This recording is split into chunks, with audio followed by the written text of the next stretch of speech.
一次探店也是探得非常不容易，因为我们来的时候呢，店里跟我们说已经没有 UNI-T 运动版这一款车型了，卖光了。然后我眼尖我发现外面停着一台人家已经订好的车，只不过说车主最后还没有开走，说了半天好话，终于把它开进展厅里，能带大家一起来看一下这台。是仙女的视角来看一下这台车，其实第一眼看到它的时候，我觉得真的还蛮哇塞的。你看它这个非常夸张的大嘴格栅，它其实这种无边界格栅的设计，我觉得也是代表着一种自由不被束缚的态度吧。上边 LED 直线行车灯，然后格栅两侧呢是 LED 大灯，以及再来看这一块，因为为了彰显它这个运动版的身份嘛，厂家是给它设计了一个新的包围。然后你细看的话，你会发现这种碳纤维纹路的这种饰板，心里马力又增加了很多，有没有？配上荧光黄的亮边，自带反光效果，看着就还蛮炫酷的。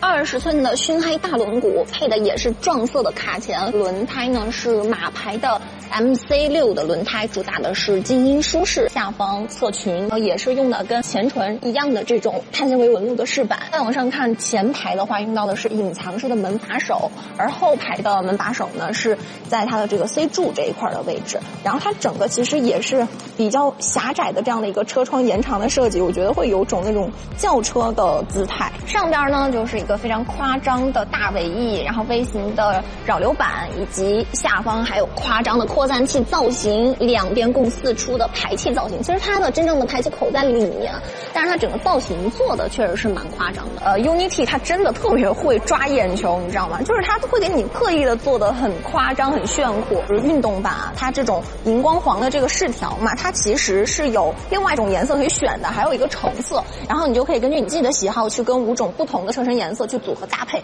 这样你开出街的话，撞同款的概率就又。整体的这个造型还是跟基础版是差不多的，只不过说它有一些小细节设计，就比如说跟外观呼应的这个亮黄色的饰条，你看这块也有，然后座椅上边也是，就你看我今天穿一身黑啊，配一个荧光黄，是不是很帅？就是它这种小的细节设计很彰显个性。它有这种类麂皮的加入，比如说你看这块座椅上也是，还有就是方向盘上，其实我个人会觉得这个方向盘手感是有点细的，但是加上了这样的一个类麂皮的设计呢，我觉得一是手感更好，二呢也能起到一定的防滑的效果。再来看一下13万多的这台 UNI-T 运动版有哪些配置，简要看一下，比如说像这儿我能看到有摄像头，应该是起到一个疲劳监测提醒的一个作用的。它的车机其实它屏幕会有点小，但是我看了一下整个的功能界面都还比较的直观，然后也有前排的座椅加热的功能，然后再往下看啊，还有手机无线充，然后下方驾驶模式调节，看这个挡把这儿有什么360度影像啊、紧急录制视频啊，以及拍照功能，还有自动泊车。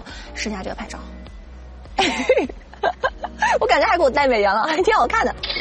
检测到第眼是否重拍他还问我要不要。现在是我把前排调成我坐姿之后，腿部空间还蛮充裕的，2圈多了，然后头部看这里也有个1拳，还有一点点余量吧左右的一个空间。就其实相较于它外观看着这种比较狭长的车窗来说，我觉得它车内的空间表现确实是还蛮惊喜的，空间通透感也还可以。因为虽然它窗户的面积给的就是比较高，然后比较狭窄一点吧，但是它天窗面积很大，超大一全景天窗。然后另外乘坐感受的话，我觉得座椅其实是偏支撑一点的，中间的乘客的话脚地台这里也有一个比较充裕的活动空间，然后中间的靠背座椅什么的也没有那么的硬，就是坐5个人什么的，我觉得应急也没有什么问题。动力组合呢还是比较常见的 1.5T 加 7T CT 的组合，最大马力是180匹，最大扭矩是300牛米，然后有3种不同的运动模式。运动版车型它新增了一个弹射模式。